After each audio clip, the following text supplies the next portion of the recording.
옛날 아주 먼 옛날에 산세가 험하고 골이 깊어 호랑이도 쉬어간다는 깊은 산골 마을에 마음씨 고운 여인이 살고 있었습니다. 이 마을은 겨울이 되면 하늘이 보이지 않을 정도로 눈이 쏟아지고 밤이면 매서운 칼바람이 문풍지를 찢을 듯이 불어대는 곳이었습니다. 첩첩산중으로 둘러싸인 탓에 해가 일찍 떨어지고 어둠이 찾아오면 온 세상은 그저 하얀 눈과 칠흑 같은 어둠뿐이었습니다. 마을 사람들은 가을 추수가 끝나면 겨우내 땔감을 준비하고 문을 굳게 걸어 잠근 채 긴 겨울을 견뎌야만 했습니다. 그 중에서도 마을 가장 위쪽 산자락 바로 아래 외따로 떨어진 작은 초가집에는 서댁이라고 불리는 젊은 과부가 홀로 지내고 있었습니다. 서댁은 시집 온 지 얼마 되지 않아 남편을 산사태로 잃고 자식 하나 없이 홀로 남겨진 기구한 운명의 여인이었습니다. 남편이 남기고 간 것은 비바람을 겨우 피할 수 있는 낡은 초가집 한 채와 돌멩이가 더 많은 척박한 텃밭 몇 평이 전부였습니다. 마을 사람들은 젊은 나이에 청산과부가 된 그녀를 불쌍히 여기면서도 혹여나 자신들에게 불똥이 들까봐 곁을 내어주기를 꺼려했습니다. 하지만 서댁은 누구를 원망하거나 신세를 한탄하는 법 없이 묵묵히 배를 짜고 산나물을 캐며 하루하루를 성실하게 살아갔습니다. 그녀의 손은 거친 일로 마디가 굵어졌지만 마음만은 눈처럼 희고 고와서 지나가는 배고픈 산짐승에게도 먹다 남은 밥덩이를 던져주곤 했습니다. 유난히 눈이 많이 내리던 어느 해 겨울이었습니다. 며칠째 멈추지 않고 퍼부는 폭설로 인해 마을길은 완전히 끊겼고 사람들은 집 밖으로 나올 엄두조차 내지 못하고 있었습니다. 서댁의 집은 마을에서도 가장 높은 곳에 있었기에 눈이 쌓이면 지붕 처마까지 닿을 정도였습니다. 그녀는 며칠째 방 안에 갇혀 희미한 호롱불 아래서 바느질로 소일하며 시간을 보내고 있었습니다. 심령이 넉넉지 않아 하루에 2끼죽으로 끼니를 때우면서도 그녀는 돌아가신 남편의 옷을 꺼내어 깊고 또 기었습니다. 마치 언젠가 누군가 입어줄 사람이 생길지도 모른다는 막연한 희망을 품은 것처럼 말입니다. 그날 밤은 바람 소리가 예사롭지 않았습니다. 산신령이 노하기라도 한 듯 거센 눈보라가 휘몰아치며 서댁의 작은 초가집을 삼킬 듯이 흔들어댔습니다. 문풍지가 파르르 떨며 비명 같은 소리를 질러댔고 부엌 문짝은 덜컹거리는 소리를 내며 요란하게 울어댔습니다. 서댁은 불안한 마음에 잠을 이루지 못하고 이불을 머리끝까지 뒤집어 쓴 채 뜬 눈으로 밤을 지새우고 있었습니다. 밖에서 들려오는 바람 소리는 마치 굶주린 짐사승의 울부짖음 같기도 하고 길 잃은 영혼의 통곡 소리 같기도 하여 등골이 오싹해졌습니다. 그녀는 마음속으로 제발 이 밤이 무사히 지나가기를, 이 낡은 집이 무너지지 않기를 간절히 빌고 또 빌었습니다. 밤이 깊어 삼경즈음 되었을 때였습니다. 바람소리 사이로 툭 하고 무언가 둔탁한 것이 마당에 떨어지는 소리가 들렸습니다. 처음에는 거센 바람에 나뭇가지가 부러져 날아온 것이라 생각하고 넘기려 했으나 이내 희미하게 끙끙 앓는 듯한 소리가 들려왔습니다. 서댁은 귀를 의심하며 숨을 죽이고 바깥의 동정에 귀를 기울였습니다. 바람 소리에 묻혀 잘 들리지 않았지만 그것은 분명 살아있는 생명이 내는 소리였습니다. 산짐승이 추위를 피해 민가로 내려온 것일까? 아니면 눈길에 조난당한 나그네일까? 두려움과 걱정이 동시에 밀려왔습니다. 서댁은 한참을 망설이다가 혹시라도 사람이라면 이 추위에 그대로 두었다가는 얼어 죽을 것이 분명하다는 생각에 용기를 내었습니다. 그녀는 떨리는 손으로 호롱불을 집어들고 낡은 속옷을 겹쳐 입은 뒤 조심스럽게 방문을 열었습니다. 문을 열자마자 매서운 눈보라가 방 안으로 들이닥쳐 순식간에 호롱불을 꺼뜨릴 뻔했습니다. 차가운 냉기가 뼈속까지 파고들었지만 서댁은 옷깃을 여미며 마당으로 나섰습니다. 눈은 이미 무릎까지 쌓여 있었고 한 치 앞도 분간하기 힘들 정도로 캄캄한 어둠이 깔려 있었습니다. 그녀는 눈을 가늘게 뜨고 소리가 났던 살인문 쪽을 향해 발걸음을 옮겼습니다.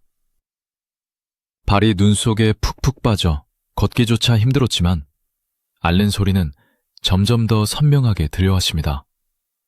살인문 옆, 눈이 수북하게 쌓인 담벼락 아래에 거무튀튀한 형체가 웅크리고 있는 것이 보였습니다. 서댁이 가까이 다가가 호롱불을 비추자 그것은 짐승이 아니라 사람이었습니다. 눈을 잔뜩 뒤집어 쓴 채 쓰러져 있는 것은 다름 아닌 작은 아이였습니다.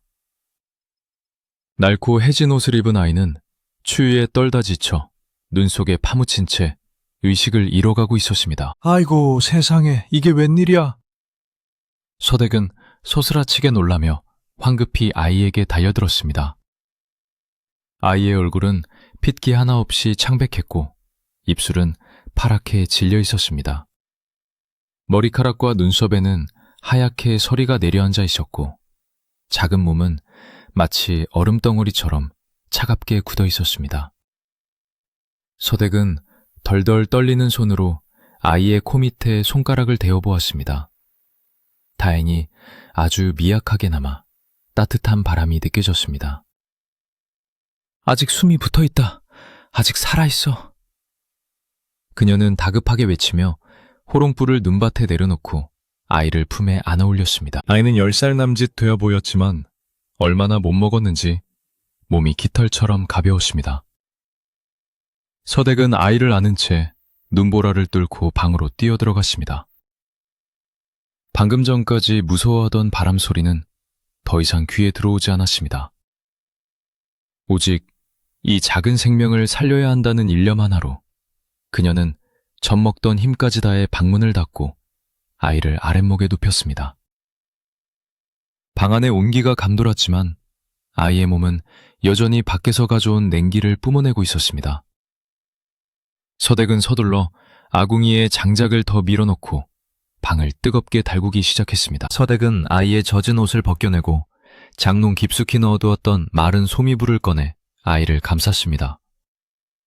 아이의 몸은 앙상하게 말라 갈비뼈가 드러날 정도였고 여기저기 긁히고 멍든 상처들이 있어 보는 이의 가슴을 아프게 했습니다. 도대체 이 어린아이가 무슨 사연으로 이 깊은 산골까지 들어와 눈보라 속에 쓰러져 있었던 것일까? 서댁은 안쓰러운 마음에 눈시울이 붉어졌습니다. 그녀는 자신의 차가운 손을 비벼 열을 낸 뒤 아이의 얼어붙은 손발을 주무르기 시작했습니다. 굳어버린 혈관에 피가 돌게 하려면 쉴 새 없이 마사지를 해주어야 했습니다. 아가 정신 차려라. 제발 죽지 마라. 서댁은 주문을 외우듯 중얼거리며 아이의 팔다리를 쉬지 않고 주물었습니다. 그녀의 이마에는 어느새 땀방울이 맺혔고 팔이 떨어져 나갈 듯 아팠지만 멈출 수가 없었습니다. 아이의 몸이 조금이라도 따뜻해질 때까지 그녀는 자신의 온기를 아이에게 전해주려 애썼습니다. 방바닥이 절절 끓을 정도로 뜨거워지자 아이의 창백했던 얼굴에 아주 희미하게나마 홍조가 돌아오는 듯 했습니다. 서댁은 부엌으로 나가 쌀을 씻어 미음을 끓였습니다. 며칠 동안 아껴두었던 쌀이었지만 지금은 그것이 아깝지 않았습니다. 미음이 끓는 동안에도 서댁은 수시로 방에 들어와 아이의 상태를 살폈습니다. 아이는 가끔씩 고통스러운 듯 신음소리를 냈지만 여전히 눈을 뜨지는 못했습니다. 밖에서는 여전히 눈보라가 미친 듯이 휘몰아치고 있었지만 작은 방 안은 장작불의 열기와 서댁의 정성으로 훈훈해졌습니다. 끓여온 미음 국물을 숟가락으로 떠서 아이의 입술을 적셔주었습니다. 굳게 다물려 있던 아이의 입이 조금씩 벌어지며 미음을 받아넘겼습니다. 목구멍으로 따뜻한 것이 넘어가자 아이의 거친 숨소리가 조금은 편안해지는 것 같았습니다. 밤이 깊어 새벽이 다가올 무렵 서댁은 지친 몸을 아이 곁에 뉘었습니다. 혹시라도 아이가 다시 체온을 잃을까봐 자신의 몸으로 아이를 꼭 끌어안았습니다. 남편을 잃고 난 후 텅 비어있던 옆자리에 비록 낯선 아이지만 누군가의 온기가 채워지니 기분이 묘했습니다. 서댁은 잠든 아이의 얼굴을 물끄러미 바라보았습니다. 세상의 풍파를 다 겪은 듯한 고단한 얼굴이었지만 자는 모습은 영락없는 천사였습니다. 네가 누구 집 자식인지는 모르겠지만 내 집에 들어온 이상 내가 너를 살릴 것이다. 서댁은 굳은 결심을 하며 아이의 머리를 쓰다듬었습니다. 아침이 밝아왔지만 눈보라는 멈출 기미를 보이지 않았습니다. 창호지 문틈으로 희뿌연 빛이 스며들자 서댁은 눈을 비비며 일어났습니다. 다행히 아이의 숨소리는 어젯밤보다 훨씬 고르고 깊어져 있었습니다. 이마에 손을 짚어보니 열도 많이 내렸고 얼음장 같던 손발도 따뜻해져 있었습니다. 서댁은 안도의 한숨을 내쉬었습니다. 하늘이 도우셨는지 조상님이 보살피셨는지 아이는 고비를 넘긴 듯 했습니다. 그녀는 밤새 졸인 끓인 숭늉을 대접에 담아 아이의 머리맡에 놓아두었습니다. 그날부터 서댁의 지극정성 간호가 시작되었습니다. 자신은 묽은 시래기죽으로 끼니를 때우면서도 아이에게는 아껴둔 쌀로 흰죽을 쑤어 먹였습니다. 장독대에 묻어두었던 귀한 꿀을 꺼내 타 먹이기도 하고 텃밭 구석에서 말려두었던 약초를 다려 먹이기도 했습니다. 서댁의 집은 가난했지만 그 안에는 어느 부잣집보다 따뜻한 사랑이 넘쳐났습니다. 아이는 며칠 동안 꼬박 잠만 자더니 사흘째 되던 날 드디어 눈을 떴습니다. 맑고 깊은 눈동자를 가진 아이였지만 어딘가 모르게 슬픔이 가득 차 보였습니다. 아이는 깨어났지만 말을 하지 않았습니다. 서댁이 이름을 물어도 어디서 왔냐고 물어도 그저 멍하니 허공만 바라볼 뿐이었습니다. 혹시 듣지 못하는 것인가 싶어 손뼉을 쳐보았지만 소리에는 반응을 했습니다. 서댁을 아이가 큰 충격으로 인해 말문을 닫은 것이라 짐작하고 더 이상 묻지 않았습니다. 그저 따뜻한 눈빛으로 바라보며 밥을 먹여주고 잠자리를 봐주었습니다. 괜찮다, 괜찮아. 말이 하기 싫으면 안 해도 된다. 몸만 성해지면 그만이다. 서댁의 따뜻한 말 한마디에 아이의 눈동자가 잠시 흔들렸습니다. 시간이 흐르면서 아이는 조금씩 기운을 차려 일어나 앉을 수 있게 되었습니다. 서댁이 부엌에서 일할 때면 문틈으로 그녀를 지켜보기도 하고 서댁이 마당눈을 치울 때면 창가에 기대어 밖을 내다보기도 했습니다. 비록 말은 없었지만 서댁은 아이가 자신을 의지하고 있다는 것을 느낄 수 있었습니다. 혼자 지내던 적막한 집에 사람의 온기가 도니 서댁의 얼굴에도 생기가 돌았습니다. 밥을 할 때도 한 그릇 더 푸는 기쁨이 있었고 잠자리에 들 때도 이불을 덮어줄 대상이 있어 행복했습니다. 그러나 서댁의 집 양식은 눈에 띄게 줄어들고 있었습니다. 혼자 먹을 때도 빠듯했던 식량이 두입이 되니 금세 바닥을 보이기 시작했습니다. 쌀독은 긁으면 거친 소리가 날 정도로 비어가고 있었고 땔감도 얼마 남지 않았습니다. 하지만 서댁은 내색하지 않았습니다. 아이가 눈치채고 미안해할까봐 배가 고파도 물로 배를 채우며 웃음을 잃지 않았습니다. 걱정 마라. 봄이 오면 나무를 캐고 여름이면 품을 팔면 된다. 굶어 죽지는 않는다. 그녀는 스스로를 위로하며 아이에게는 항상 따뜻한 밥을 내어주었습니다. 어느 날 아침, 서댁이 마당에 쌓인 눈을 치우고 있을 때였습니다.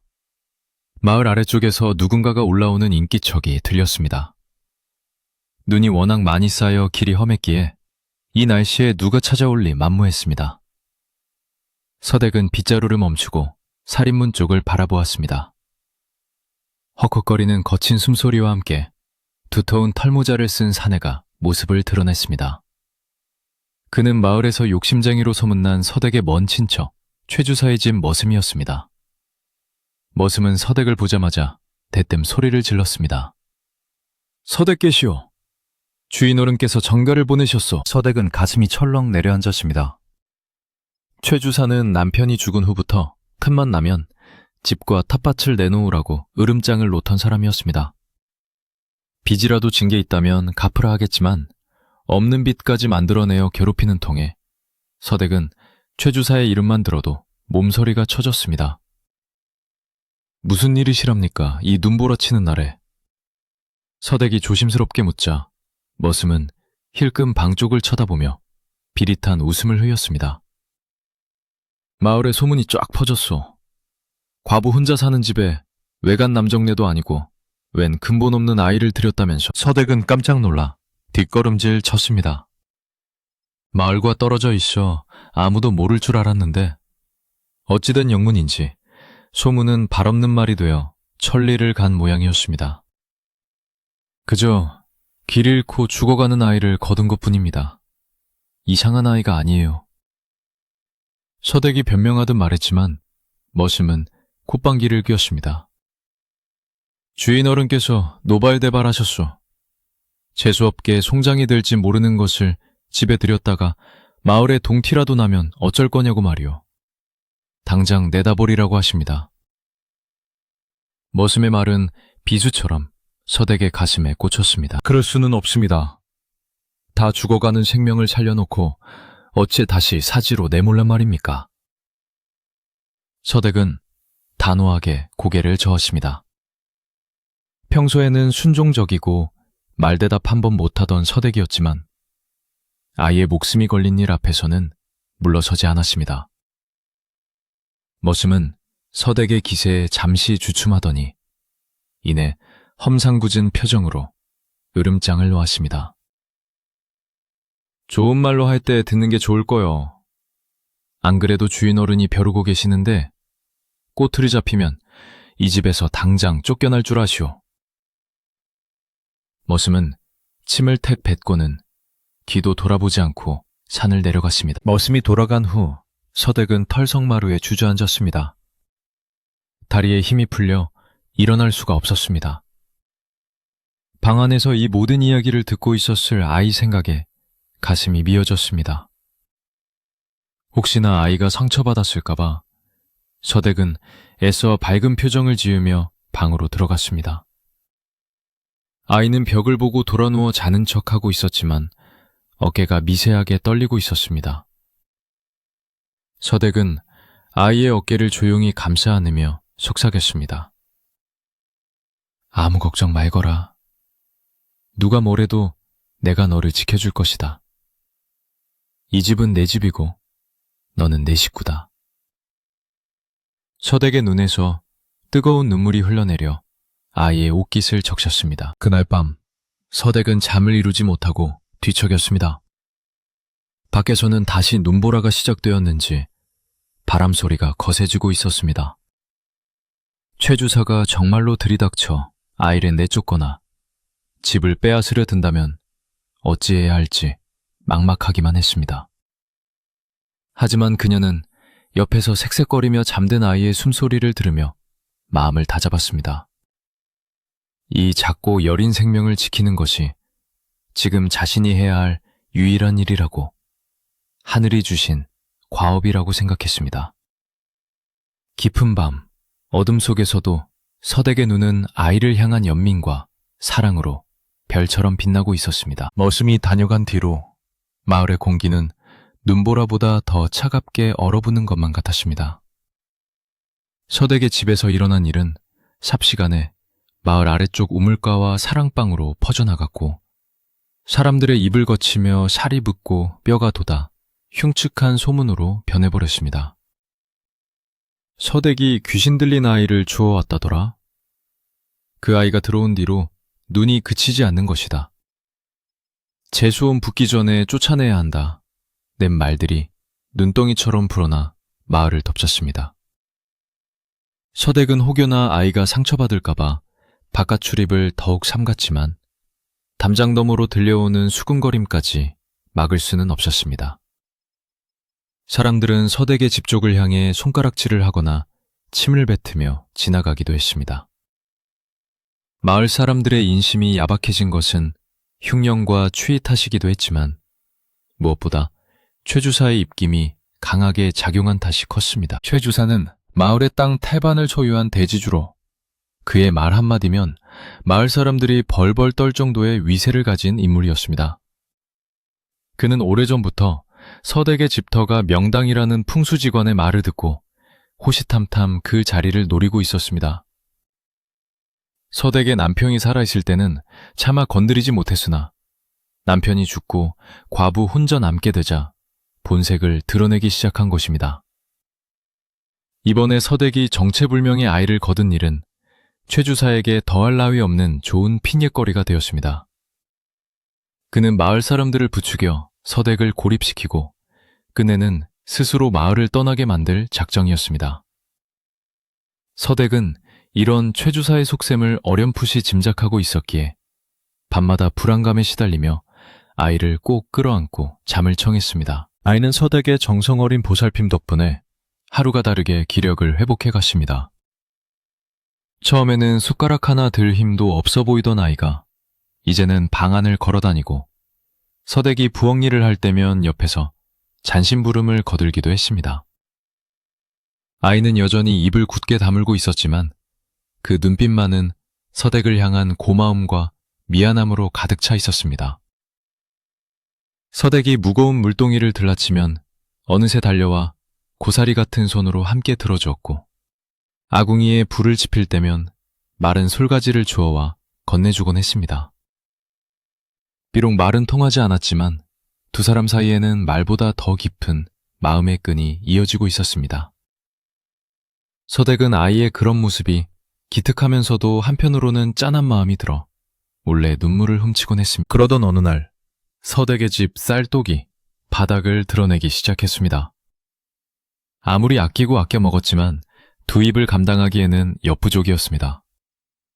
서댁은 자신의 밥그릇에는 물을 가득 부어 숭늉처럼 만들고 아이에게는 남은 쌀을 긁어 모아 고봉밥을 퍼주었습니다.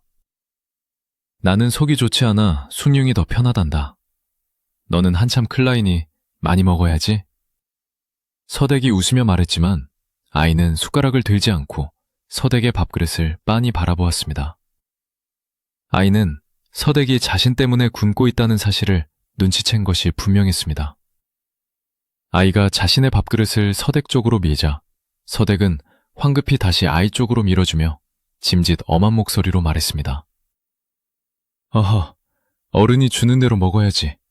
얼른 먹어라. 그날 오후 살인문 밖에서 왁자지껄한 소리와 함께 지팡이로 땅을 탁탁 치는 소리가 들려왔습니다. 서댁이 놀라 방문을 열어보니 비단 두루마기를 입고 털마자를 쓴 최 주사가 머슴들을 대동하고 마당에 들어서고 있었습니다. 그의 얼굴에는 심술과 탐욕이 덕지덕지 붙어 있었고 눈은 먹이를 노리는 매처럼 매섭게 빛나고 있었습니다. 서댁, 안에 있는가? 내가 직접 행차했네. 최 주사의 걸걸한 목소리가 마당을 울렸습니다. 서댁은 가슴이 쿵쾅거려 숨이 턱 막히는 것 같았지만 애써 침착함을 유지하며 마당으로 나갔습니다. 방 안에 있던 아이는 문틈으로 겁에 질린 눈빛으로 밖을 내다보고 있었습니다. 주사 어른께서 이 누추한 곳까지 어인 일이십니까? 서댁이 고개를 숙이며 묻자 최 주사는 헛기침을 하며 거만하게 주위를 둘러보았습니다. 내 자네가 하도 답답하게 군다하여 직접 왔네. 마을 사람들 원성이 자자한데 언제까지 귀를 막고 살 텐가? 최 주사는 지팡이로 방쪽을 가리키며 소리쳤습니다. 저 안에 있는 근본 없는 놈을 당장 내보내게. 저런 놈을 집에 들이면 집안의 기운이 탁해지고 마을에 재앙이 닥친다는 걸 모르는가? 그의 말은 억지였지만 목소리에는 거역할 수 없는 위압감이 실려 있었습니다. 서댁은 떨리는 목소리로 대답했습니다. 어린아이가 무슨 재앙을 부른단 말입니까? 그저 갈 곳 없는 불쌍한 생명일 뿐입니다. 최 주사는 서댁의 대꾸에 기가 차다는 듯 코웃음을 쳤습니다. 과부가 외간 남자를 들이더니 눈에 뵈는 게 없는 모양이구먼. 좋다. 정 내 말을 못 듣겠다면 다른 방법으로 하는 수밖에. 최 주사는 품에서 누렇게 바랜 종이 한 장을 꺼내들었습니다. 이게 뭔지 아나? 자네 죽은 남편이 내게 빌려간 돈을 갚지 못해 쓴 차용증일세. 그동안은 내 인정상 봐주었으나 이제는 더 이상 기다려줄 수가 없네. 서댁은 눈앞이 캄캄해졌습니다. 남편이 빚을 졌다는 이야기는 금시초문이었지만 최 주사가 문서를 조작했을 수도 있다는 생각이 스쳤습니다. 하지만 힘없는 과부가 대주주를 상대로 무엇을 따질 수 있겠습니까? 지금 당장 빚을 갚던지 아니면 이 집을 비우고 나가게. 매 자네 사정을 봐서 저 아이만 내보낸다면 빚 갚는 기한을 조금 더 연장해줄 용의는 있네. 최 주사는 비열한 미소를 지으며 서댁을 압박했습니다. 이것은 명백한 협박이었습니다. 아이를 내쫓으면 집은 지킬 수 있게 해주겠다는 달콤한 유혹이었지만 그 속에는 서댁의 양심을 시험하는 독이 들어 있었습니다. 서댁은 입술을 깨물며 고개를 저었습니다. 없는 빚을 갚으라니요. 그리고 설사 빚이 있다 한들 아이의 목숨과 바꿀 수는 없습니다. 이 엄동설 안에 아이를 쫓아내는 것은 죽으라는 말과 같습니다. 서댁의 단호한 태도에 최 주사의 얼굴이 불그락불그락해졌습니다. 이 여편네가 정말... 좋아, 어디 두고 보자. 며칠 내로 빚을 갚지 못하면 관아에 고발하여 당장 이 집에서 쫓아낼 테니 그리 알게. 최 주사는 분을 이기지 못해 지팡이로 마당의 눈을 후려치고는 씩씩거리며 돌아갔습니다. 머슴들도 서댁을 향해 혀를 차며 최 주사의 뒤를 따랐습니다. 폭풍이 휩쓸고 지나간 듯한 마당에는 부러진 나뭇가지와 짓밟힌 눈자국만 어지럽게 남아있었습니다. 서댁은 그 자리에 주저앉아 하염없이 눈물을 흘렸습니다. 세상에 어찌 이리도 모질고 가혹할 수 있는지 하늘을 원망하고 싶었습니다. 그때 방문이 조용히 열리고 아이가 나왔습니다.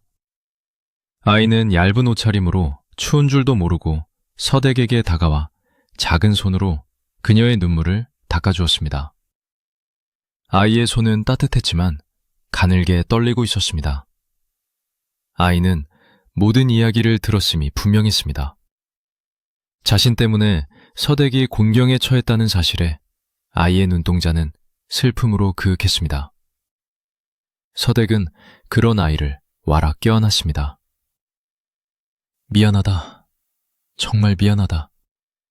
내가 못나서 너를 편하게 해주지 못하는구나. 서댁의 울음소리가 눈 덮인 산골짜기에 메아리 쳤습니다. 아이는 아무 말 없이 서댁의 등을 토닥이며 함께 울어주었습니다. 그날 밤 서댁은 뜬 눈으로 밤을 지새웠습니다. 최 주사의 협박이 귓가에 맴돌아 잠을 이룰 수 없었습니다.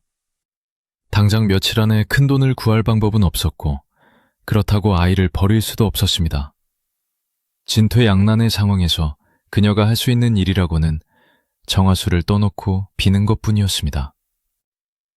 새벽녘 부엌에 나가 정화수를 떠놓고 기도를 올리던 서댁의 귀에 살인문 밖에서 인기척이 들렸습니다.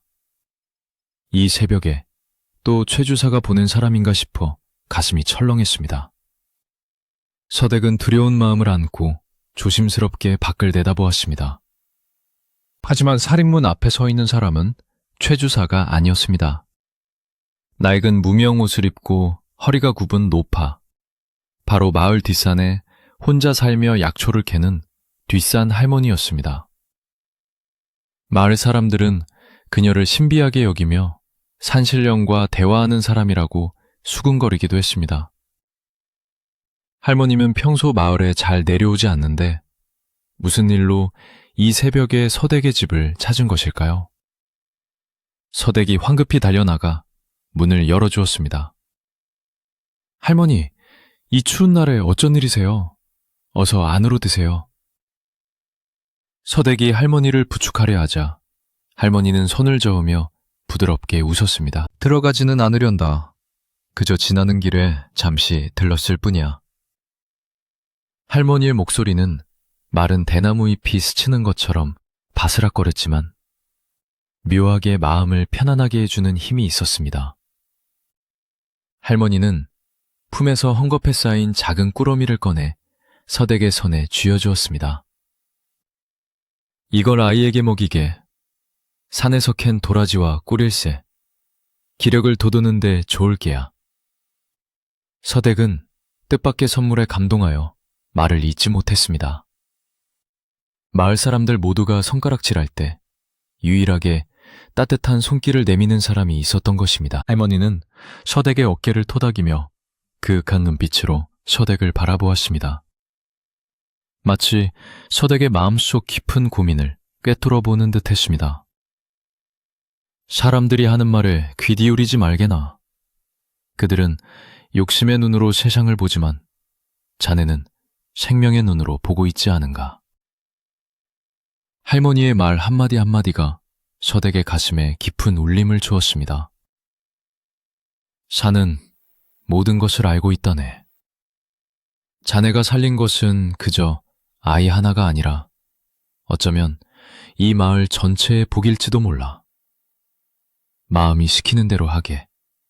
흔들리지 말고. 할머니는 그 말을 남기고는 안개처럼 조용히 산속으로 사라졌습니다. 서댁은 할머니가 사라진 쪽을 향해 오랫동안 절을 올렸습니다. 할머니의 말씀 덕분에 서댁의 마음속에 자리 잡았던 불안과 두려움이 조금씩 걷히는 것 같았습니다. 그래, 내가 틀리지 않았다. 사람을 살리는 일이 어찌 죄가 되겠는가. 서댁은 굳게 다짐하며 헝겊꾸러미를 소중히 품에 안고 방으로 들어왔습니다. 방 안에서는 아이가 곤히 잠들어 있었습니다. 서댁은 아이의 머리맡에 앉아 할머니가 주신 도라지 꿀물을 타주어야겠다고 생각했습니다. 다음 날부터 서댁의 태도는 달라졌습니다. 최 주사의 협박에도 굴하지 않고 더욱 씩씩하게 생활했습니다.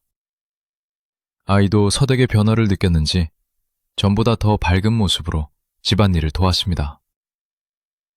비록 쌀독은 비어가고 땔감은 떨어져 갔지만 두 사람의 마음만은 어느 부잣집보다 넉넉했습니다. 서댁은 낮에는 산에 올라가 나무를 하고 밤에는 삭바느질을 하며 끈질기게 버텼습니다. 최 주사가 언제 들이닥칠지 모르는 위태로운 상황이었지만 하루하루를 소중하게 여기며 최선을 다해 살았습니다. 하지만 시련은 끝나지 않았습니다. 며칠 뒤 마을 우물가에서 물을 깃던 서댁은 동네 안악들의 이야기를 듣고 말았습니다. 글쎄, 최 주사가 관아에 사람을 보냈다지 뭔가.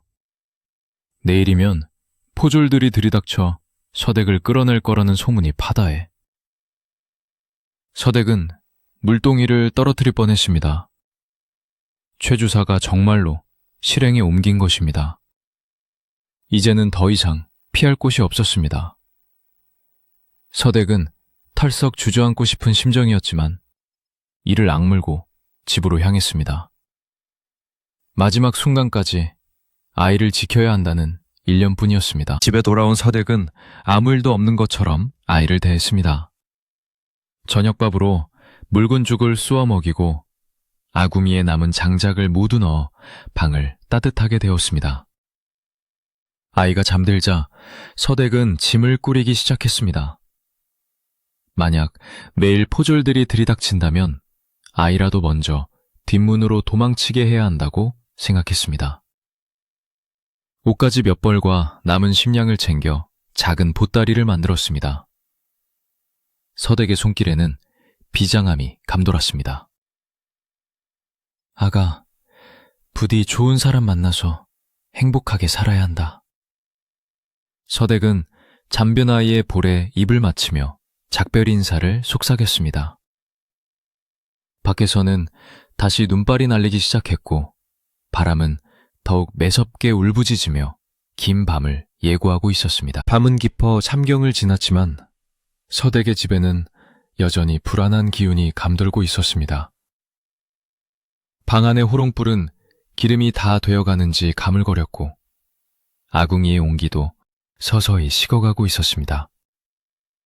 서댁은 아이가 깰까봐 숨소리조차 조심하며 벽에 기대어 앉아 있었습니다. 그녀의 무릎 위에는 낡은 보자기로 싼 작은 보찜이 놓여 있었습니다. 날이 밝으면 들이닥칠 포졸들을 피해 아이를 뒷문으로 내보내야 한다는 생각에 가슴이 천근만근 무거웠습니다. 밖에서는 눈보라가 더욱 거세져 문풍지를 사정없이 때렸고 그 소리는 마치 서댁의 찢어지는 마음을 대변하는 듯 했습니다. 그녀는 잠든 아이의 얼굴을 하염없이 바라보며 이 아이와 함께했던 짧지만 따뜻했던 지난 날들을 주마등처럼 떠올렸습니다. 서댁은 며칠 동안 제대로 잠을 자지 못한 탓에 밀려오는 졸음을 이기지 못하고 꾸벅꾸벅 졸이기 시작했습니다. 긴장과 피로가 한꺼번에 몰려와 눈꺼풀이 천근만근 무거워졌습니다. 잠들면 안 되는데, 날이 밝기 전에 깨워야 하는데 라고 속으로 되뇌었지만 육체의 고단함은 정신력을 넘어서고 있었습니다. 결국 서댁은 보찜을 안은 채 스르르 옆으로 쓰러지듯 잠이 들고 말았습니다. 고요한 방 안에는 서댁의 가느다란 코는 소리와 밖에서 들려오는 바람 소리만이 섞여 들렸습니다. 깊은 어둠 속에서 잠든 척하고 있던 아이가 조용히 눈을 떴습니다. 아이의 눈망울은 어둠 속에서도 맑게 빛나고 있었지만 그 깊은 곳에는 말로 다할 수 없는 슬픔과 결의가 서려 있었습니다. 아이는 자리에서 일어나 앉아 잠든 서댁의 얼굴을 물끄러미 내려다보았습니다. 자신을 살리기 위해 먹을 것을 아끼고 옷을 내어주고 험한 소리까지 들어가며 지켜준 고마운 분이었습니다. 아이는 서댁이 안고 있는 보찜을 보았습니다. 그것이 무엇을 의미하는지 아이는 너무나 잘 알고 있었습니다. 자신이 이곳에 계속 머문다면 이 착한 아주머니가 집을 잃고 쫓겨날 것이라는 사실을 아이는 최 주사가 다녀간 날 이미 눈치채고 있었습니다. 아이는 더 이상 서댁에게 짐이 될 수 없다고 생각했습니다. 자신 하나만 사라지면 이 모든 소동이 잠잠해지고 서댁도 집을 지킬 수 있을 것이라 믿었습니다. 아이는 소리 없이 일어나 윗목에 개어놓은 자신의 낡은 옷을 챙겨 입었습니다. 처음 이곳에 올 때 입었던 해지고 얇은 옷이었습니다. 서댁이 만들어준 따뜻한 솜옷을 입고 싶었지만 그것은 아주머니의 정성이 담긴 귀한 것이라 차마 가져갈 수 없었습니다. 아이는 솜옷을 곱게 개어 서댁의 머리맡에 놓아두었습니다. 그리고 부엌으로 나가 숯덩이 하나를 가져와 바닥에 무언가를 쓰려다가 그를 모르는 아주머니가 알아보지 못할 것 같아 그만두었습니다. 대신 아이는 서댁을 향해 큰 절을 2번 올렸습니다. 소리 없는 작별 인사였습니다. 바닥에 닿은 아이의 이마에서 뜨거운 눈물 한 방울이 툭 떨어졌습니다. 아이는 조심스럽게 방문을 열었습니다. 찬바람이 훅 끼쳐 들어왔지만 아이는 재빨리 몸을 밖으로 빼내고 문을 닫았습니다. 혹시라도 문소리에 서댁이 깰까봐 문고리를 잡은 손에 잔뜩 힘을 주어 천천히 돌렸습니다. 문이 닫히자 아이는 눈보라가 휘몰아치는 마당 한복판에 홀로 섰습니다. 살을 내는 듯한 추위가 온몸을 감쌌지만 아이는 움츠러들지 않았습니다. 살인문 너머로 보이는 세상은 칠흑 같은 어둠뿐이었지만 아이는 망설임 없이 발걸음을 옮겼습니다. 자신의 발자국이 남으면 서댁이 따라올까 걱정되어 일부러 눈이 많이 쌓인 곳을 골라 밟으며 산 쪽으로 향했습니다. 한참이 지난 후 서댁은 한기에 몸을 떨며 눈을 떴습니다. 문틈으로 새어들어온 황소바람이 방 안의 온기를 앗아가고 있었습니다. 서댁은 퍼뜩 정신을 차리고 아이가 누워있던 자리를 더듬었습니다.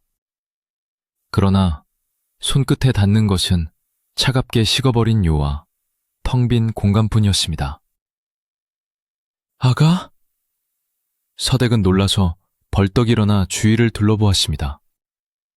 희미한 새벽빛이 스며드는 방 안 어디에도 아이의 모습은 보이지 않았습니다. 윗목에는 아이가 입었던 소문만이 곱게 개어져 주인을 기다리고 있을 뿐이었습니다. 서댁의 가슴이 철렁 내려앉았습니다. 불안한 예감이 현실이 되어 그녀를 덮쳤습니다. 아가, 어디 갔니? 서댁은 방문을 박차고 밖으로 뛰쳐나가십니다. 마당에는 밤새 내린 눈이 수북하게 쌓여 있었고 그 위로 작은 발자국들이 살인문을 향해 이어져 있었습니다. 그러나 그 발자국조차 거센 눈보라에 덮여 희미해지고 있었습니다. 서댁은 신발도 제대로 신지 못한 채 눈밭으로 뛰어들었습니다. 버선을 신은 발이 눈 속에 푹푹 빠지며 얼음장 같은 냉기가 전해져 왔지만 그녀는 추위를 느낄 겨를조차 없었습니다. 이 녀석아, 이 엄동설안에 어딜 간다고 나간 거야? 돌아와라, 제발 돌아와! 서댁의 외침은 거센 바람 소리에 묻혀 허공으로 흩어졌습니다. 서댁은 희미한 발자국을 따라 마을 밖으로 달렸습니다.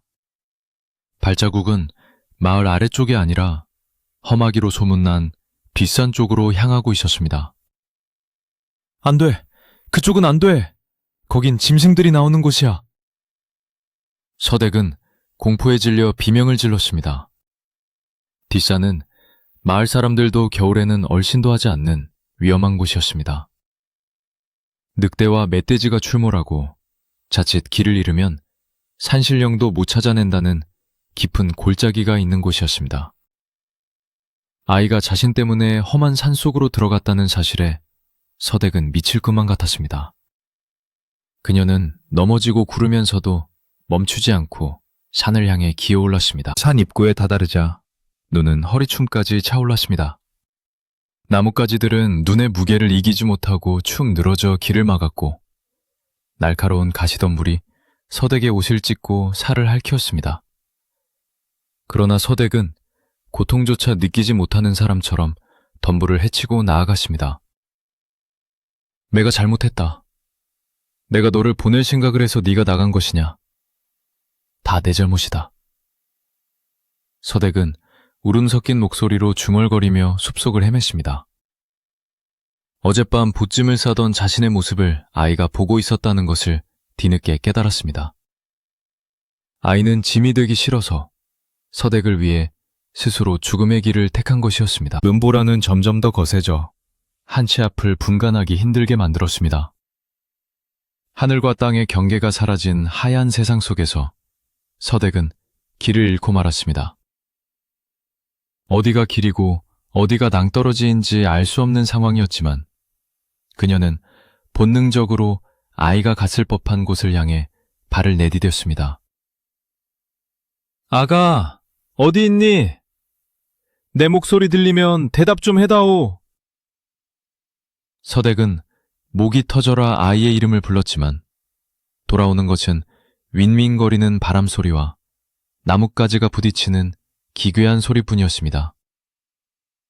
산속의 어둠은 마치 거대한 입을 벌리고 서댁과 아이를 삼키려는 괴물처럼 보였습니다. 한참을 헤매던 서댁은 눈 위에 찍힌 아주 작은 흔적을 발견했습니다.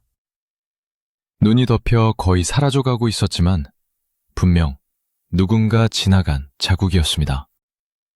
그리고 그 옆에는 핏자국 같은 붉은 얼룩이 희미하게 남아 있었습니다.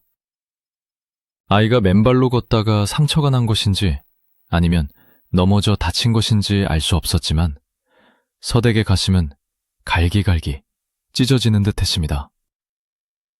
아이고, 불쌍한 내 새끼. 얼마나 추울까? 얼마나 아플까? 서댁은 핏자국을 어루만지며 오열했습니다. 그녀는 다시 힘을 내어 흔적을 따라갔습니다. 다리가 풀려 자꾸만 쓰러졌지만 그때마다 아이의 얼굴을 떠올리며 이를 악물고 일어났습니다. 시간이 얼마나 흘렀는지 알 수 없었습니다. 새벽의 푸르스름한 빛이 숲속을 비추기 시작했지만 능보라는 멈출 기미를 보이지 않았습니다. 서댁의 몸은 이미 꽁꽁 얼어 감각이 없었고 입술은 보라색으로 변해 있었습니다. 머리카락과 눈썹에는 고드름이 매달려 있었고 젖은 옷은 갑옷처럼 딱딱하게 굳어 움직임을 방해했습니다. 하지만 그녀의 눈빛만은 꺼지지 않는 불꽃처럼 이글거리고 있었습니다. 아이를 찾기 전에는 절대로 쓰러질 수 없다는 어미의 강인한 의지였습니다. 그녀는 기어서라도 산 꼭대기까지 올라갈 태세였습니다. 그때 저 멀리 벼랑 끝에 위태롭게 서 있는 작은 그림자가 보였습니다. 눈보라 속에 흐릿하게 보였지만 서댁은 단번에 그것이 아이임을 알아보았습니다. 아이는 벼랑 끝에 서서 마을 쪽을 내려다보고 있었습니다. 아가! 서댁은 마지막 남은 힘을 짜내어 소리쳤습니다. 그 소리에 아이가 천천히 고개를 돌렸습니다. 아이의 얼굴은 창백하게 질려 있었고 온몸은 눈사람처럼 눈을 뒤집어 쓰고 있었습니다. 서댁을 본 아이의 눈이 커졌습니다. 아이는 서댁이 여기까지 따라올 줄은 꿈에도 몰랐던 것입니다. 서댁은 비틀거리며 아이에게 다가가려 했지만 다리에 힘이 빠져 그 자리에 털썩 주저앉고 말았습니다. 아이는 서댁을 보고도 다가오지 않았습니다. 오히려 뒷걸음질 치며 벼랑 쪽으로 더 물러났습니다. 자신이 돌아가면 또다시 서댁을 곤경에 빠뜨릴 것이라 생각하는 듯 했습니다. 서댁은 필사적으로 손을 뻗으며 애원했습니다. 오지 마라. 거기 위험하다. 제발 이리 와. 엄마한테 와. 서댁의 입에서 엄마라는 말이 튀어나왔습니다. 그것은 무의식 중에 나온 말이었지만 서댁의 진심이 담긴 외침이었습니다. 그 말을 들은 아이의 표정이 일그러지며 눈물이 솟구쳤습니다. 아이는 벼랑 끝에서 주춤거리며 갈등하는 기색이 역력했습니다. 그 순간 강한 돌풍이 불어와 아이의 몸을 휘청이게 했습니다. 아이는 중심을 잃고 벼랑 아래로 떨어질 뻔했습니다. 안 돼!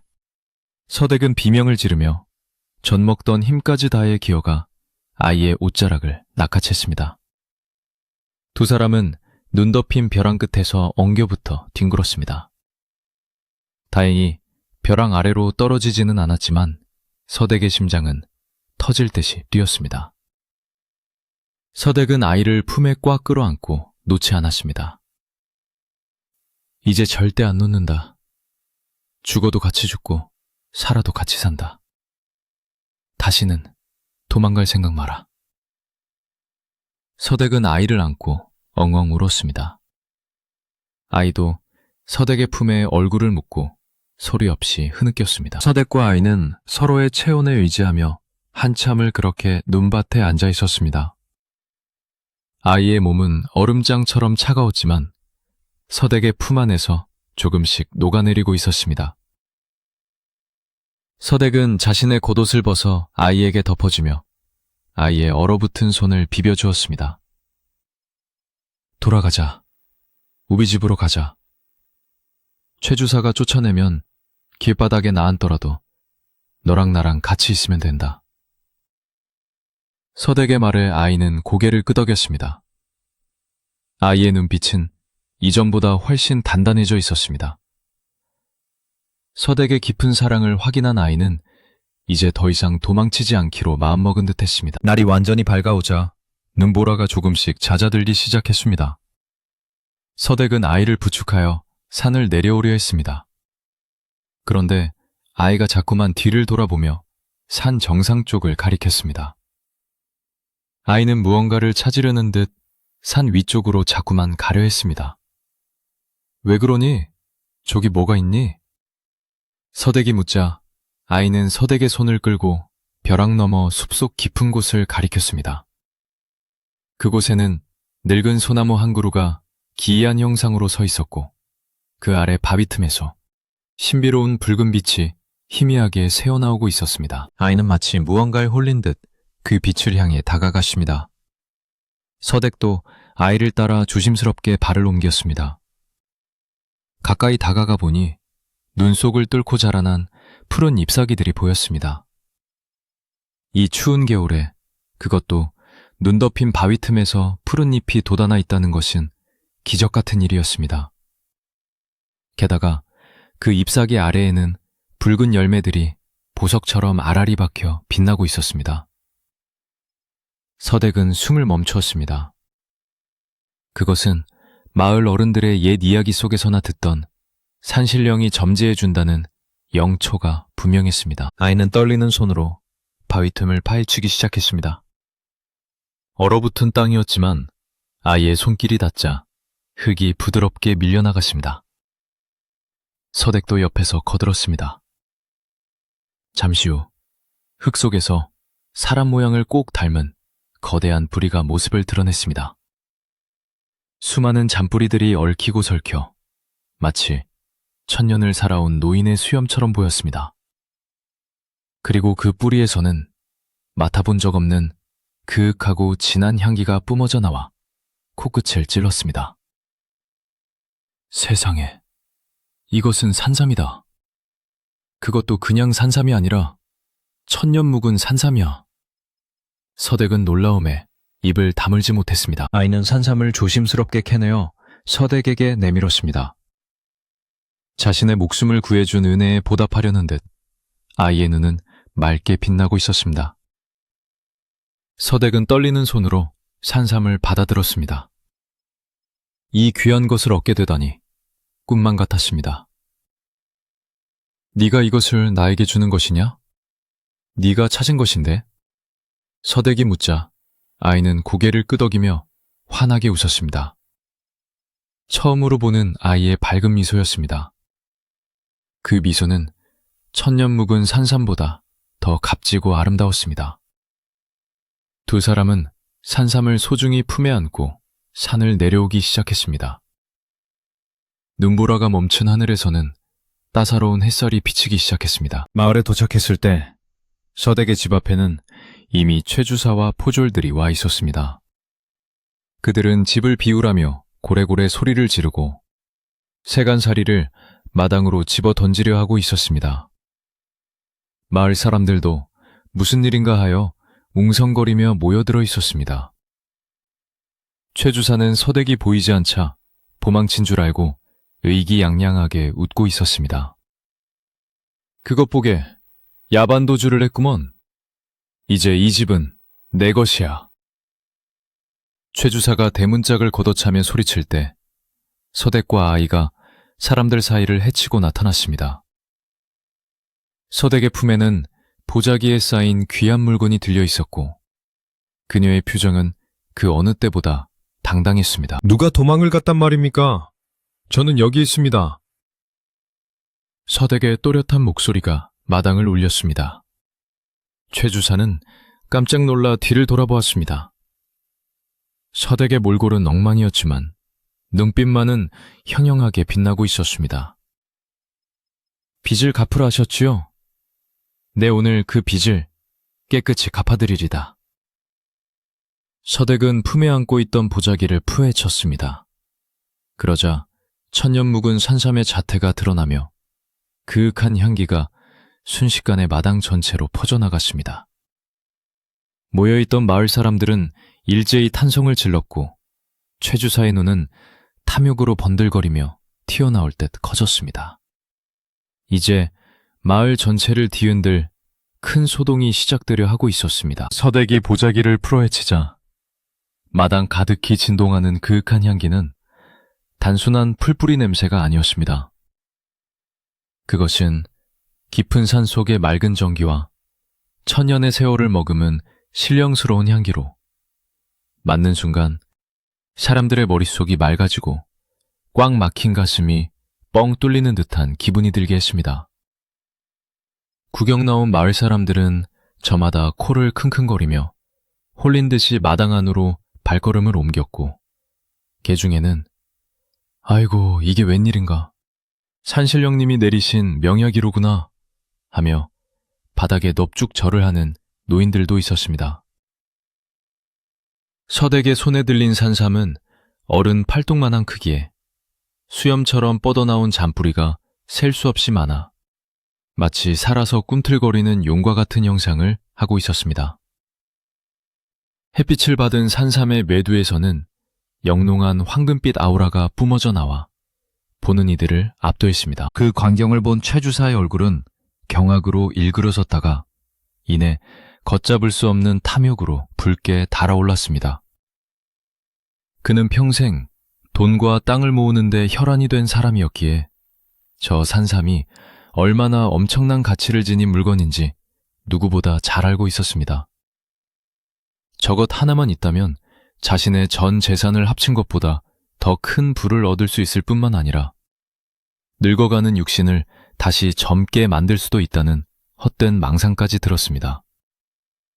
최 주사는 침을 꼴깍 삼키며 떨리는 손으로 지팡이를 고쳐잡고는 서댁을 향해 성큼성큼 다가갔습니다.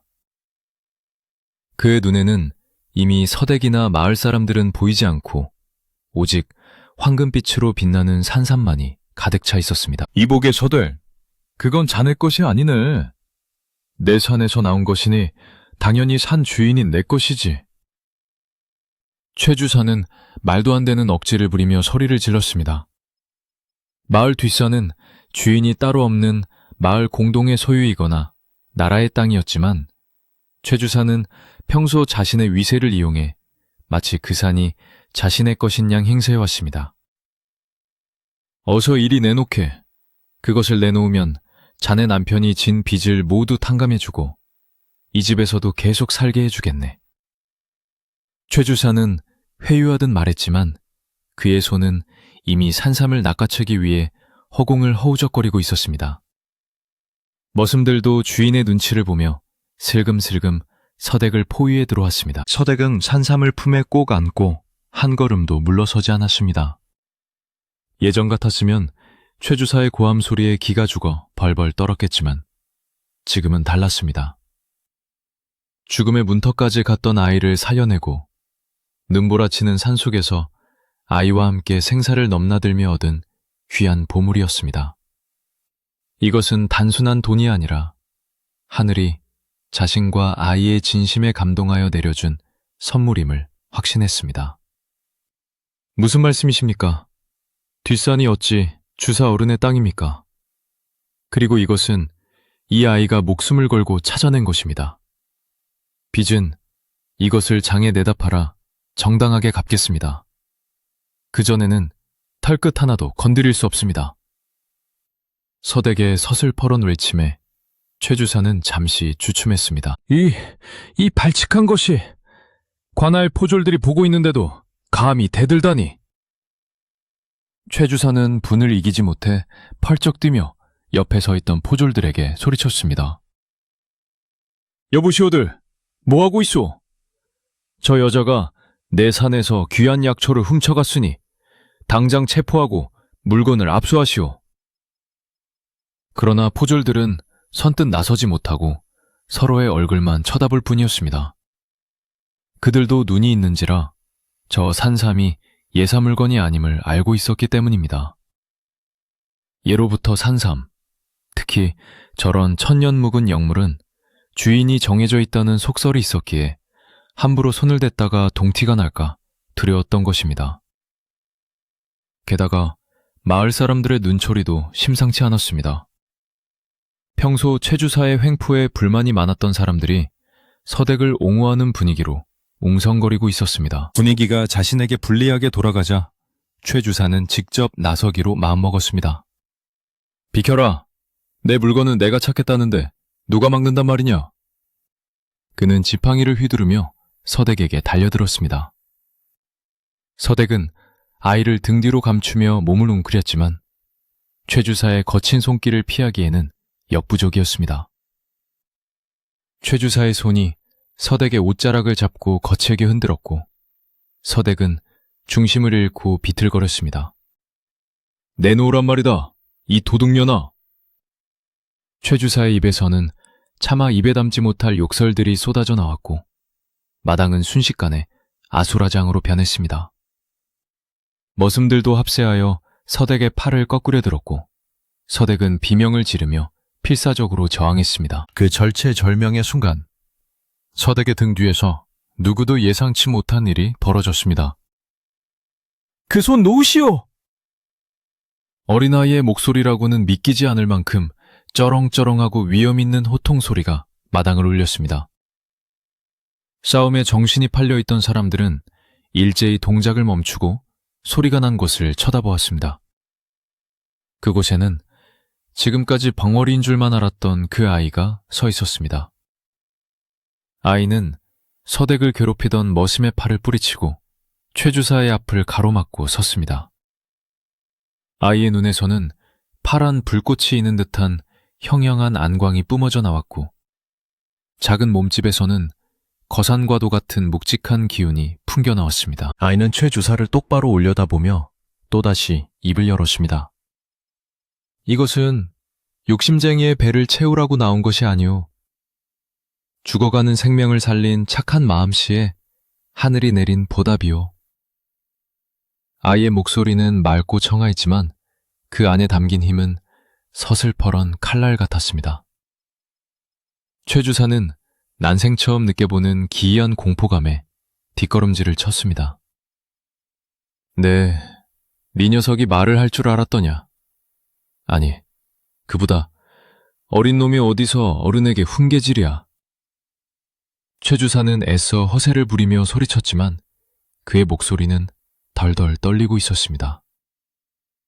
아이는 조금도 위축되지 않고 한 발자국 더 다가갔습니다. 당신의 눈에는 이 샨샴이 돈으로 보이겠지만 내 눈에는 당신의 검은 속내가 훤히 들여다보이오. 하늘이 두렵지 않소. 죄 없는 과부를 괴롭히고 갈 곳 없는 아이를 내쫓으려 했던 그 악한 마음이 부끄럽지도 않소. 아이의 질타는 구구절절 옳은 말이라 최 주사는 말문이 막혔습니다.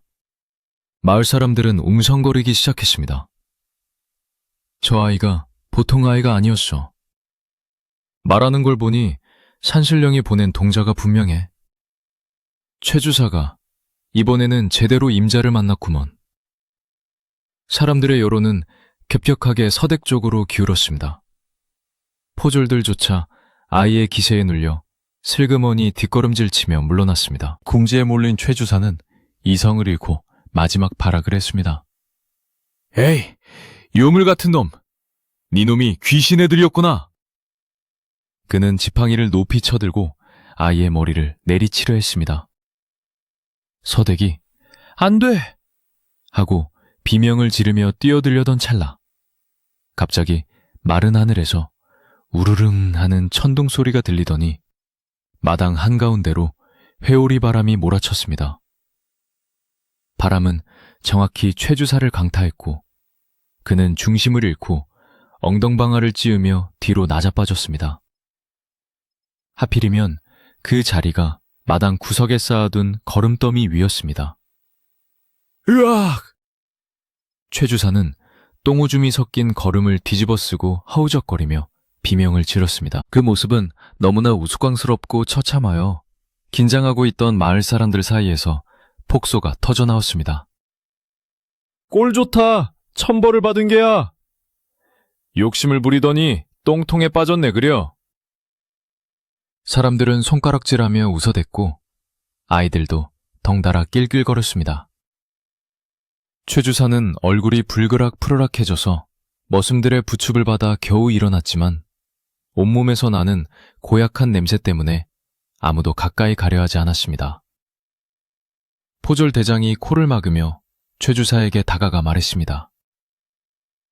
이보시오 최 주사. 하늘의 뜻이 명확한 듯하니 이만 물러가시지요. 더 소란을 피웠다간 관아의 위신만 떨어질 뿐이오. 빚 문제는 나중에 정식으로 해결하더라도 지금은 물러나는 게 좋겠소. 최 주사는 분통이 터져 미칠 것 같았지만 이미 대세는 기울어진 뒤였습니다. 마을 사람들 모두가 서댁과 아이를 에워싸고 그를 노려보고 있었고 심지어 하늘마저 그를 거부하는 듯 했습니다. 그는 거름범벅이 된 옷을 탈며 바닥에 침을 택 뱉었습니다. 두고 보자. 내 반드시 이 수모를 갚아줄 테다.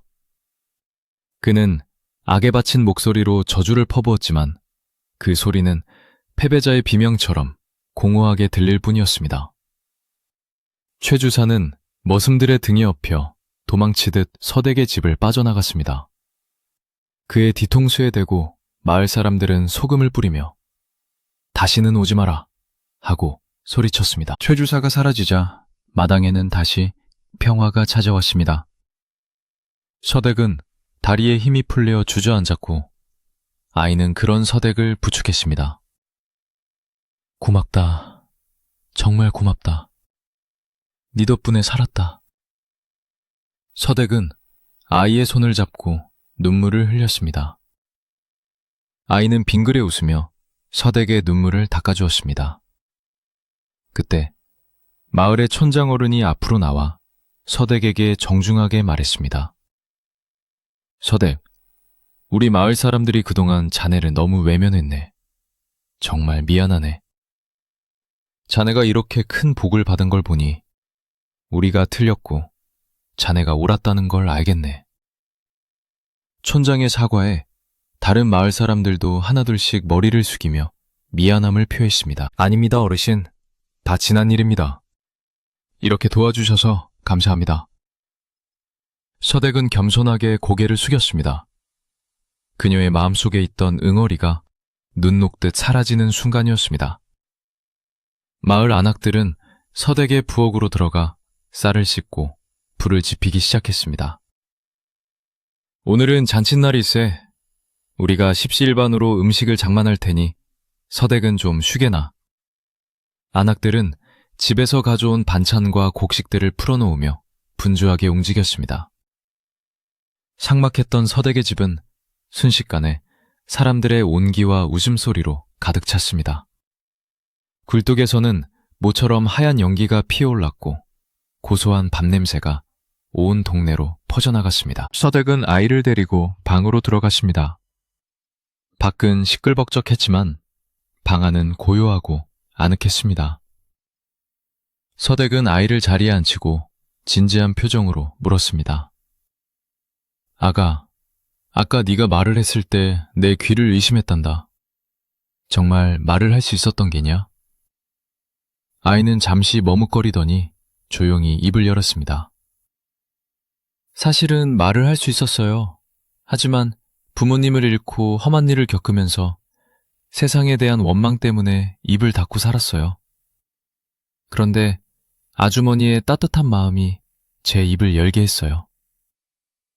아이의 고백에 서댁은 가슴이 먹먹해졌습니다. 그랬구나. 얼마나 힘들었겠니? 이제는 괜찮다. 내가 네 엄마가 되어주마. 그날 저녁 서댁의 마당에서는 조촐하지만 흥겨운 잔치가 벌어졌습니다. 마을 사람들은 산삼을 구경하며 덕담을 나누었고 서댁과 아이를 위해 따뜻한 밥과 국을 날랐습니다.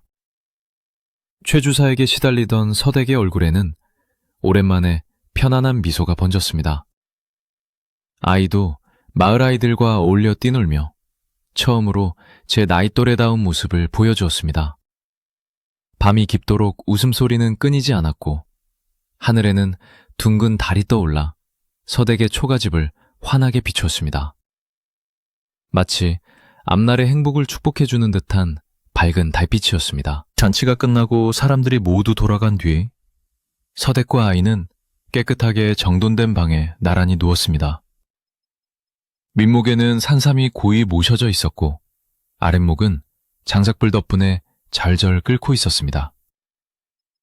서댁은 아이의 이불을 덮어주며 나지막이 말했습니다. 내일은 날이 밝는 대로 읍내장터에 나가야겠다. 산삼을 좋은 값에 팔아서 빚도 갚고 너에게 새 옷도 한 벌 해입혀야지. 아이는 배시시 웃으며 서댁의 품으로 파고들었습니다.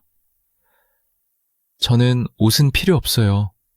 그냥 아주머니랑 이렇게 사는 게 제일 좋아요. 아이의 말에 서댁은 아이를 꼭 끌어안았습니다. 밖에는 다시 바람이 불기 시작했지만 더 이상 무섭거나 춥게 느껴지지 않았습니다.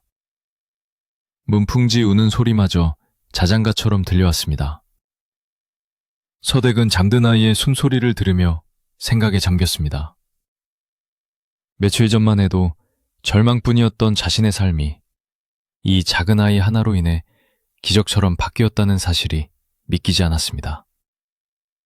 선한 마음을 잃지 않으면 언젠가는 복이 온다는 옛말이 하나도 틀린 게 없었습니다. 서댁은 감사의 기도를 올리며 깊은 잠에 빠져들었습니다. 꿈속에서는 돌아가신 남편이 환하게 웃으며 서댁과 아이를 내려다보고 있었습니다. 다음날 아침, 서댁의 집 앞에는 읍내의 큰 약재상 주인이 가마를 타고 찾아왔습니다. 소문을 듣고 밤새 달려왔다는 그는 산삼을 보자마자 입을 다물지 못했습니다. 이것은 값을 매길 수 없는 천하의 명약입니다. 궁궐의 진상에도 부족함이 없을 물건입니다. 약재상은 자신이 가진 돈을 다 털어서라도 사고 싶다며 엄청난 금액을 제시했습니다. 서댁은 그 돈이면 최 주사의 빚을 갚고도 논밭을 사고 평생 먹고 살 걱정 없이 지낼 수 있다는 것을 알았습니다. 그녀는 약재상의 제안을 받아들였고 산삼은 귀한 비단 보자기에 쌓여 읍내로 떠났습니다. 이것으로 모든 근심 걱정은 사라지고 서댁과 아이 앞에는 꽃길만이 펼쳐지게 되었습니다. 산삼을 판 돈이 들어오자 서댁의 작은 초가집은 몰라보게 달라지기 시작했습니다. 하지만 서댁은 갑자기 생긴 큰 재물에 눈이 멀어 흥청망청 쓰는 어리석은 여인이 아니었습니다. 그녀는 가장 먼저 약재상에게 받은 돈뭉치를 들고 관하로 가서 공증을 받은 뒤 최 주사의 집을 찾았습니다.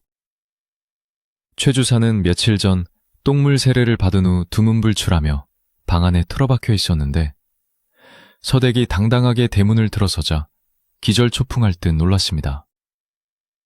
서댁은 최 주사 앞에 돈자루를 내려놓으며 차분하지만 위험 있는 목소리로 말했습니다. 이것으로 남편이 졌다는 빚을 모두 갚겠습니다. 그리고 이참에 제 집 주변의 밭과 산비탈 땅도 제가 값을 쳐서 사겠습니다. 최 주사는 돈자루를 보고 탐욕스러운 눈빛을 번뜩였지만 서댁 뒤에 서 있는 듬직한 머슴들과 마을 사람들의 눈초리가 무서워 딴청을 피울 엄두를 내지 못했습니다. 게다가 그 신묘한 아이가 서댁 옆에 딱 붙어서서 자신을 쏘아보고 있었기에 오금이 저려 아무 말도 할 수 없었습니다. 결국 최 주사는 떨리는 손으로 땅 문서를 내어주고 빈 문서를 파기했습니다. 서댁은 그 자리에서 문서를 찢어버리며 지난날의 서름을 훌훌 털어버렸습니다. 이제 그 누구도 서댁과 아이를 그 집에서 쫓아낼 수 없게 된 것입니다. 마을 사람들은 그 모습을 지켜보며 이제야 정의가 바로 섰다며 환호했습니다. 서댁은 집으로 돌아와 무너져가던 초가집을 수리하기 시작했습니다. 읍내에서 제일 가는 목수들을 불러 썩은 기둥을 뽑아내고 튼튼한 소나무로 새 기둥을 세웠습니다. 구멍 숭숭 뚫린 지붕에는 볏짚을 두껍게 엮어 새로 올렸고 바람이 새어 들어오던 벽에는 황토를 두껍게 발라 단열을 했습니다. 무엇보다 서댁이 신경 쓴 곳은 아이가 지낼 방의 구들장이었습니다. 지난 겨울 추위에 떨었던 아이가 다시는 춥지 않도록 아궁이를 넓히고 구들장을 새로 놓아 불을 조금만 떼도 방바닥이 절절 끓도록 만들었습니다. 공사가 진행되는 동안 마을 사람들도 제일처럼 거들며 서댁의 새 출발을 축복해 주었습니다. 집수리가 끝날 무렵 기나긴 겨울이 물러가고 산골 마을에도 봄이 찾아왔습니다. 얼어붙었던 계곡물이 녹아 졸졸 흐르는 소리가 들려오고 양지바른 담벼락 밑에는 노란 개나리가 수줍게 고개를 내밀었습니다. 서댁의 마당에도 따스한 봄볕이 쏟아져 내렸습니다. 서댁은 개온의 묵은 먼지를 털어내고 장독대를 반질반질하게 닦았습니다. 새하얀 창우지를 바른 방문을 활짝 열어젖히자 봄바람에 실려온 꽃향기가 집안 가득 퍼졌습니다. 아이는 새 옷을 입고 마당을 뛰어다니며 강아지와 놀고 있었습니다. 잘 먹고 잘 자서 그런지 아이의 얼굴에는 홍조가 돌았고 키도 훌쩍 자라 이제는 제법 의젓한 소년의 티가 났습니다. 서댁은 재물을 자신만을 위해 쓰지 않았습니다. 그녀는 쌀을 넉넉히 사서 겨우내 끼니를 잊지 못했던 가난한 이웃들에게 나누어 주었습니다. 그리고 마을 공동 우물을 보수하고 험한 산길을 정비하는 데에도 돈을 내놓았습니다. 마을 사람들은 서댁의 넉넉한 인심에 감복하여 그녀를 생불, 살아있는 부처이라 부르며 칭송했습니다. 예전에는 과부라고 무시하던 사람들이 이제는 서댁이 지나가면 허리를 숙여 인사를 했고 집안에 대소사가 생기면 제일 먼저 서댁에게 달려와 의논을 구했습니다. 서댁의 집은 이제 마을에서 가장 따뜻하고 웃음이 끊이지 않는 사랑방이 되었습니다. 어느 맑은 날 서댁은 정성스럽게 떡과 고기를 장만하여 뒷산을 올랐습니다. 지난 겨울 자신에게 도라지 꿀물을 주며 용기를 북돋아 주었던 뒷산 할머니를 찾기 위해서였습니다. 아이도 지게에 짐을 지고 서댁의 뒤를 따랐습니다. 눈이 녹은 산길은 걷기가 훨씬 수월했습니다. 서댁은 기억을 더듬어 할머니가 살던 오두막을 찾아갔습니다. 그러나 그곳에는 오두막은 온데간데 없고 그 자리에는 오래된 복숭아나무 한 그루만이 화사하게 꽃을 피우고 있을 뿐이었습니다. 나무 아래에는 할머니가 입었던 낡은 옷가지 하나가 가지런히 놓여 있었습니다. 서댁은 그제야 그 할머니가 평범한 사람이 아니었음을 깨달았습니다.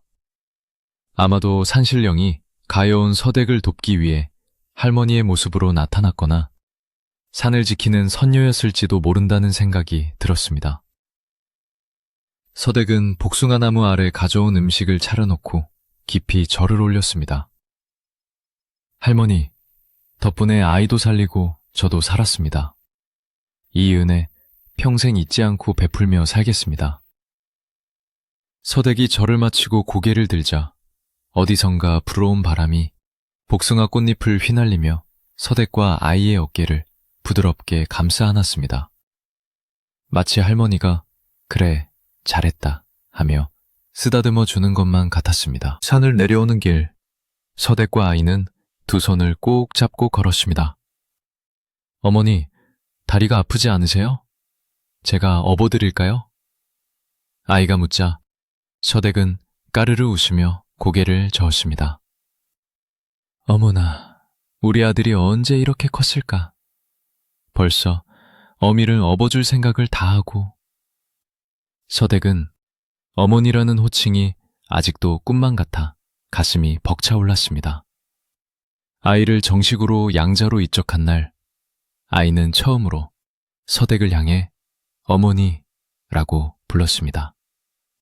그 한마디에 서댁은 지난 세월의 모든 외로움과 슬픔이 씻겨 내려가는 듯한 기분을 느꼈습니다. 두 사람은 친모자보다 더 깊은 정으로 묶여 있었습니다. 집에 돌아온 서댁은 저녁 준비를 서둘렀습니다. 오늘은 마을 잔치를 하는 날도 아니고 특별한 명절도 아니었지만 서댁은 아이에게 가장 맛있는 밥상을 차려주고 싶었습니다. 갓 지은 하얀 쌀밥에서는 김이 모락모락 피어올랐고 쇠고기를 듬뿍 넣고 끓인 미역국에서는 구수한 냄새가 진동했습니다.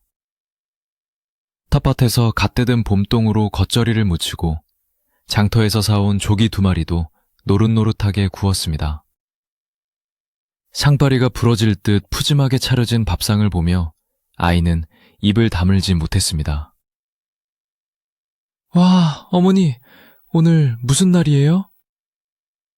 아이가 눈을 동그랗게 뜨고 물었습니다. 무슨 날은 그냥 우리 아들이 잘 먹고 쑥쑥 크라고 차린 거지.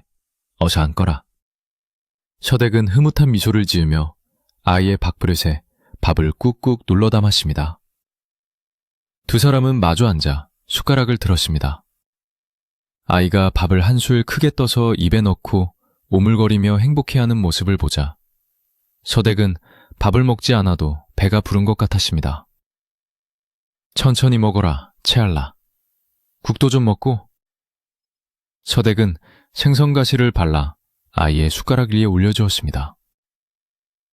밖에서는 봄비가 부슬부슬 내리기 시작했지만 따뜻한 방 안에서 맛있는 밥을 먹는 두 사람에게는 그 빗소리마저 정겹게 들렸습니다. 밥을 다 먹고 난 후 서댁과 아이는 숭늉을 마시며 도란도란 이야기를 나누었습니다. 어머니, 저는 나중에 커서 의원이 되고 싶어요. 아이가 눈을 빛내며 말했습니다. 의원? 왜 하필 의원이 되고 싶으냐? 서댁이 묻자 아이는 진지한 표정으로 대답했습니다. 저처럼 아프고 갈 곳 없는 사람들을 고쳐주고 싶어서요. 어머니가 저를 살려주신 것처럼 저도 남을 살리는 사람이 되고 싶어요. 서댁은 아이의 기특한 생각에 눈시울이 붉어졌습니다.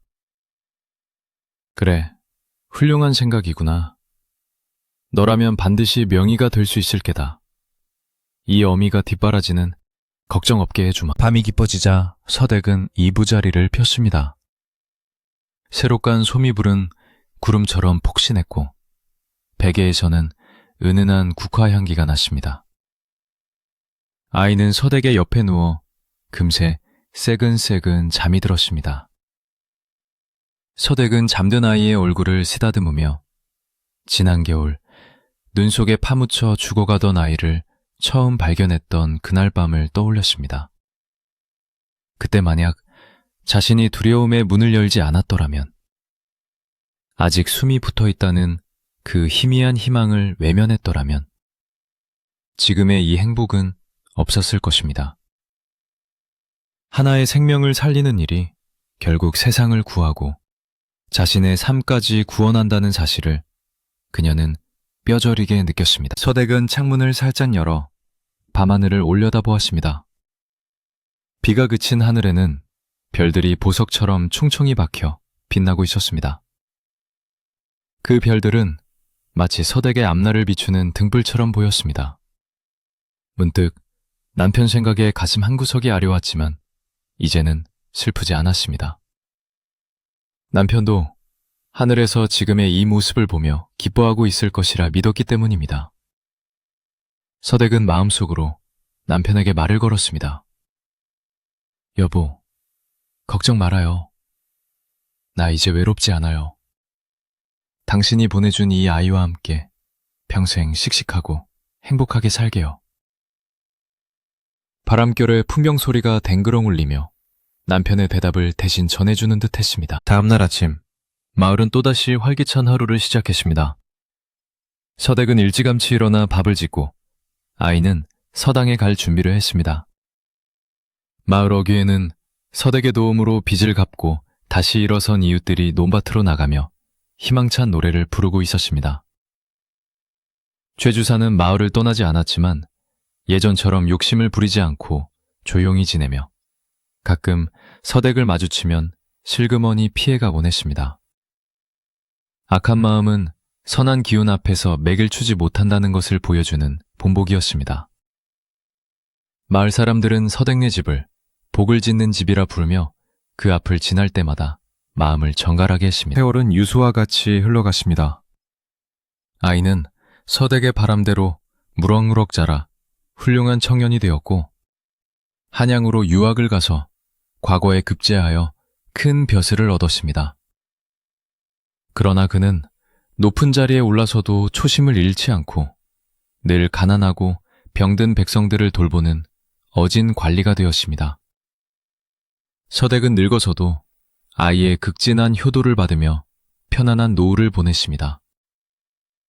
사람들은 이 모든 복이 눈보라치는 밤 죽어가는 아이를 외면하지 않은 서댁의 따뜻한 마음씨에서 비롯된 것이라 입을 모아 이야기했습니다. 그리고 그 이야기는 산골 마을을 넘어 온 나라로 퍼져나가 듣는 이들의 가슴을 따뜻하게 적셨습니다. 지금도 강원도 깊은 산골 어느 마을에 가면 눈 오는 밤이면 아이를 안고 뛰던 서댁의 전설이 전해져 온다고 합니다. 혹시 여러분도 힘든 일이 있거나 세상이 차갑게 느껴질 때면 기억해 주세요. 가장 어둡고 추운 밤일지라도 누군가의 따뜻한 손길 하나가, 아직 숨이 붙어 있다는 간절한 마음 하나가 기적을 만들어낼 수 있다는 사실을 말입니다. 착한 마음은 결코 사라지지 않고 돌고 돌아 반드시 더 큰 축복으로 돌아온다는 것을 믿으시길 바랍니다. 자, 이제 이야기가 끝났습니다.